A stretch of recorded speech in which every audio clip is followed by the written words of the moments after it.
दोस्तों अगर आपने बीपीएससी टीआरई 3.0 का एग्जाम दिया है तो आप सभी के लिए यहाँ पे इंपॉर्टेंट अपडेट है। जैसा कि आप लोग स्क्रीन पर देख भी पा रहे होंगे, रिजल्ट से पहले बड़ा उलटफेर। रीजन क्या है दोस्तों, इसके बारे में हम लोग पूरी जानकारी लेने वाले हैं। साथ ही टीआरई 3 में जो है, जो आपकी 87,700 लगभग सीटें हैं, इसमें जो है 35,000 सीटें जो है खाली जाने वाली हैं। इसका भी रीजन है। तो दोस्तों अभी आप नहीं जगेंगे तो आपके साथ फिर से जो है नाइंसाफी होने वाली है। दूसरा दोस्तों, ओएमआर बेल्ट्रॉन को डेटा का खेल, जो आपका जो ओएमआर शीट था बीपीएससी टीआरई 3.0 का, वो बीपीएससी के द्वारा जो है बेल्ट्रॉन को, जैसा कि कल की न्यूज़ में आपने देखा होगा कि अब जो है बेल्ट्रॉन के द्वारा उसे अपलोड किया जाएगा। तो इसके बारे में क्या कुछ है, अभ्यर्थियों का क्या कुछ कहना है, इसको लेकर के अभ्यर्थी क्यों जो है संतुष्ट नहीं है, इसके बारे में भी जानेंगे। साथ ही दोस्तों, वन कैंडिडेट वन रिजल्ट से पहले काउंसलिंग को लेकर के जो मांग चल रही है, आज जैसा कि महा आंदोलन भी है बिहार में, यानी बीपीएससी ऑफिस के पास पटना में, तो इसके बारे में पूरी जानकारी लेंगे। बने रहिएगा वीडियो के लास्ट तक बिना स्किप कर। दोस्तों नए चैनल पर सब्सक्राइब कर लीजिएगा, बेल आइकन को प्रेस कर लीजिएगा ताकि इसी तरह की ऑथेंटिक अपडेट आप तक टाइम पर पहुंचती रहे। सबसे पहले दोस्तों यहाँ पे एक बार हम लोग देख लेते हैं, जो भी अभ्यर्थी आसपास के हैं, आप लोग यहाँ जरूर हिस्सा लें। इससे क्या होगा कि आने वाला जो रिजल्ट है उसमें आपको बहुत इसकी वजह से बहुत बेनिफिट मिलने वाला है। तो आप लोग पूरा सहयोग करें, पूरा साथ दें इन अभ्यर्थियों का। जैसा कि आप खुद शामिल हैं उसमें, तो ज़्यादा से ज़्यादा लोग बड़ी मात्रा में पहुँचें और इस मांग को जो है सफल बनाएं। यहाँ पे देख भी सकते हैं, युवाओं ने अब ठाना है अहंकारी को झुकाना है।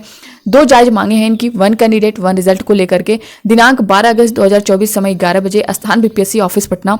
और हमारी जो मांगे हैं वो हैं वन कैंडिडेट वन रिजल्ट की और रिजल्ट से पहले काउंसलिंग की। यहाँ पे देख सकते हैं दोस्तों, जो टाइम दी गई है 11 अगस्त 11 बजे, छात्र करेंगे बीपीएससी आयोग का घेराव। सिर्फ 2 ही इनकी मांगे हैं, वन कैंडिडेट वन रिजल्ट से पहले काउंसलिंग। साथ ही साथ बेल्ट्रॉन को जिम्मा देने का भी छात्रों द्वारा विरोध चल रहा है। आप देख सकते हैं, जो बीपीएससी के द्वारा बेल्ट्रॉन को जिम्मा दिया गया है ओएमआर शीट का, इसको लेकर भी छात्रों का विरोध है। यहाँ पे देख सकते हैं दोस्तों, सब कुछ जो है, तो आप भारी मात्रा में यहाँ पे पहुँचें और जो है इस आंदोलन को सफल बनाएं। अब यहाँ पे दोस्तों अगर हम बात कर लें, जैसा कि अगर हम टीआरई 1.0 की यहाँ पे बात कर लें, तो टीआरई 1.0 में जैसा कि मैंने बताया दोस्तों 35,000 सीटें खाली जाने वाली हैं। उसका रीज़न क्या है, यहाँ पे इस चीज़ को समझिएगा। टीआरई 1.0 में अगर आप देखेंगे तो 1,70,000 लगभग सीटें थी। इसमें अगर हम बात करें तो 1,70,000 सीटें थी, जिनमें से अगर दोस्तों देखें तो 95,000 यानी 95,000 सीटें खाली रह गई थी।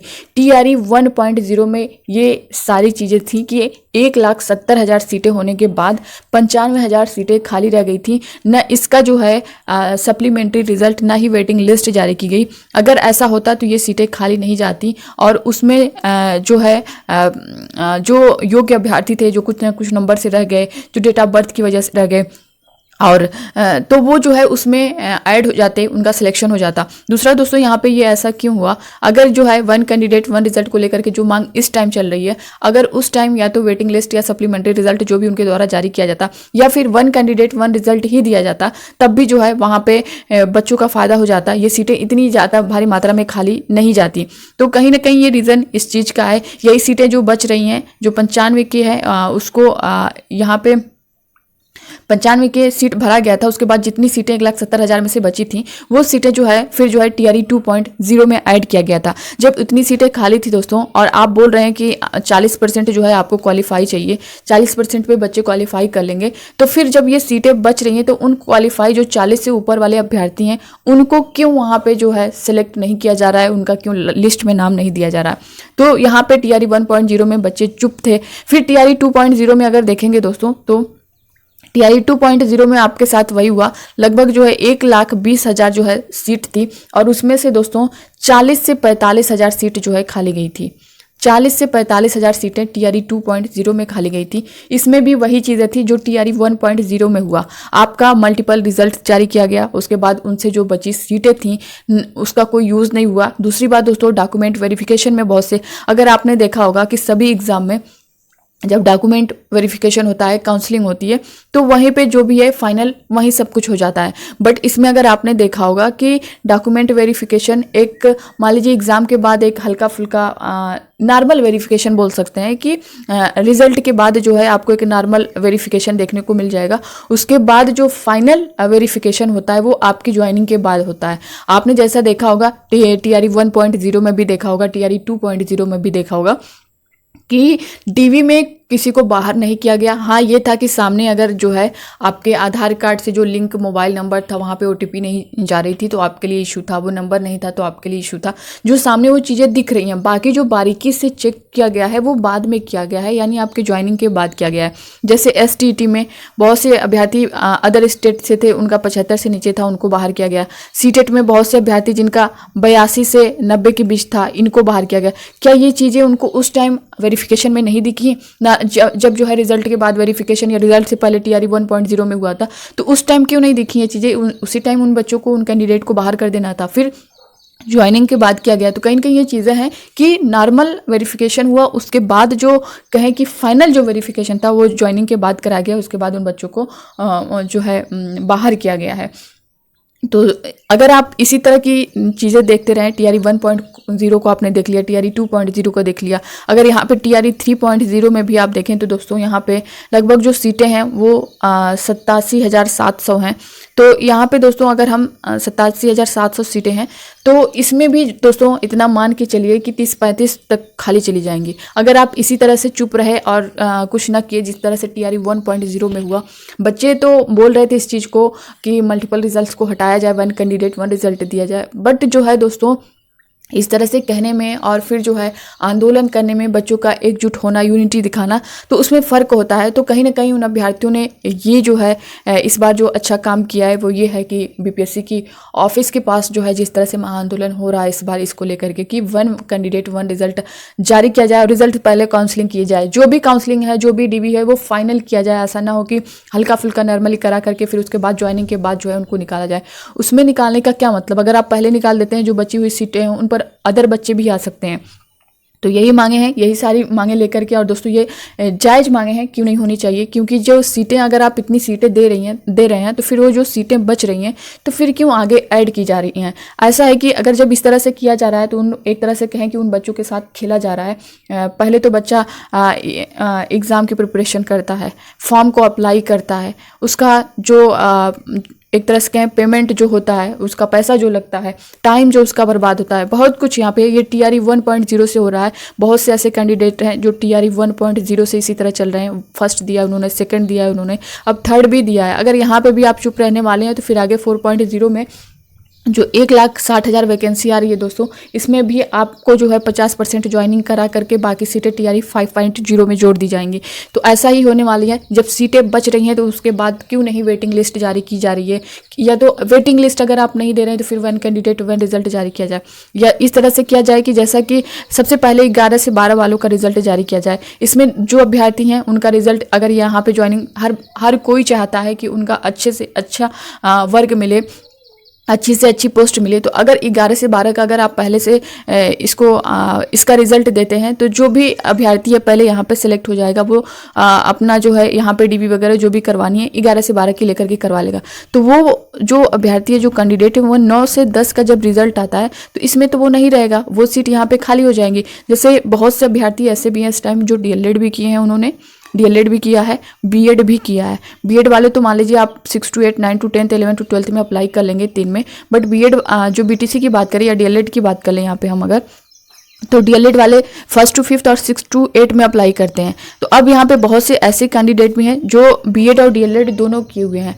तो जो दोनों किए हैं वो तो चारों में ही अप्लाई किए ना, चाहे वो पीआरटी का हो या फिर 6 to 8 का हो या फिर 9 to 10 का हो या फिर 11 to 12 का हो, चारों वर्ग में अप्लाई किए। तो बताइए एक कैंडिडेट 4 पर है, यानी 4 सीट यहाँ पे एक दिख रही है आपको। तो अगर वो यहाँ पे 11 to 12 में जो है ज्वाइनिंग कर लेता है, इसको सेलेक्ट कर लेता है, तो ये 3 सीटें तो बच जाएंगी ना। तो इसी तरह सबके साथ होगा। फिर 9 to 10 का जो है जारी किया जाए, 6 to 8 का उसके बाद जारी किया जाए, उसके बाद लास्ट में जो है पीआरटी का जारी किया जाए। तो इस तरह से भी अगर करते हैं तभी जो है यहाँ उन बच्चों के हित में होने वाला है।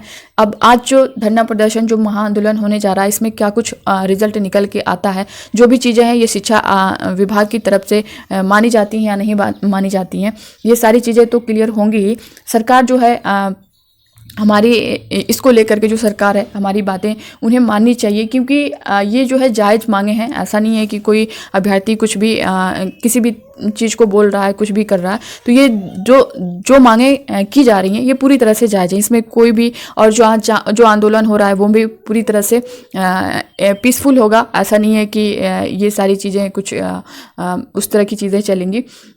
तो सरकार को कहीं ना कहीं इस पर संज्ञान लेना ही चाहिए। दोस्तों यहाँ पे अगर हम देख लें बिहार का, तो इस क्या हो रहा है कि सेंट्रल अच्छा प्रोसेस तो चल रहा है इसको लेकर के। अगर आप सेंट्रल वैकेंसी देखेंगे तो इतनी सेंट्रल में वैकेंसी नहीं देखने को मिली है जितनी बिहार में मिली है। तो इसको लेकर के कहीं ना कहीं सरकार से विद्यार्थी खुश तो हैं, बट अगर ये चीज़ें भी मान लें, अगर इन चीज़ों पर भी काम करें तो उन अभ्यर्थियों का प्लस पॉइंट हो जाएगा। तो अब सरकार को इस पर ज़रूर संज्ञान लेना चाहिए, छात्र हित में कदम उठाना चाहिए, ताकि अभ्यर्थी रिजल्ट को लेकर के जो है संतुष्ट हो जाएं। दूसरा दोस्तों यहाँ पे जो OMR शीट को लेकर के चल रहा है कि जो आपकी OMR शीट है वो BPSC द्वारा बेल्ट्रॉन को सौंप दी गई है। तो इसको लेकर के भी अभ्यर्थियों में कहीं ना कहीं डर बना हुआ है, कहीं ना कहीं शंका बनी हुई है, क्योंकि इसका रीज़न है दोस्तों कि बेल्ट्रॉन जो है जिसका जो एक तरह से कहें कि बेल्ट्रॉन को जो रिजल्ट है वो अच्छा नहीं रहा है। अगर हम पिछला पूरा डेटा उठा करके देखें तो एक तरह से ये कह सकते हैं कि दूध की रखवाली को जो है बिल्ली को दिया गया है, ये भी बोल सकते हैं। बहुत लोग बोल भी रहे हैं इस तरह से चीज़ें कि दूध की रखवाली को जो है रखवाली जो है बिल्ली को खुद दे दिया गया है। तो इस तरह की चीज़ें चल रही हैं, और बेल्ट्रॉन का अगर देखें तो बहुत अच्छा एक तरह से क्या रिजल्ट नहीं दिखा है। इसके बारे में भी लेकर के चीज़ें चलती रही हैं, आरोप लगते रहे हैं। तो छात्र इसी वजह से इसको लेकर के असंतुष्ट नहीं हैं। उनको ये डर है कि कहीं कोई गड़बड़ी का मामला ना आए, कोई इस तरह की चीज़ें न चली। जैसा कि आपने देखा होगा जो 15 मार्च को आपका पेपर एग्ज़ाम हुआ था, उसको जो लेकर के लीक का मामला था, उसके बाद पेपर कैंसिल हुआ। तो कहीं ना कहीं अभ्यर्थियों के मन में डर है इस चीज़ को भी लेकर के कि हम किसी न किसी वजह से कहीं बाहर ना हो जाएं। जैसा कि आपने देखा होगा कि एग्ज़ाम के बाद से ये सारी चीज़ें चल रही थी कि स्कैनिंग का काम चल रहा है, OMR स्कैनिंग का काम चल रहा है। तो उस पर उन अभ्यर्थियों पर कॉल आ रही थी कि आप इतने पैसे दे तो हम आपका जो है लिस्ट में आपका नाम आएगा, आपके इतने नंबर बन रहे हैं, इस तरह की चीज़ें करके। तो BPSC की तरफ से एक नोटिस जारी की गई थी, उनका जो है नंबर और ID दी गई थी कि अगर इस तरह की कॉल जा रही है तो आप हमें इन्फॉर्म करें।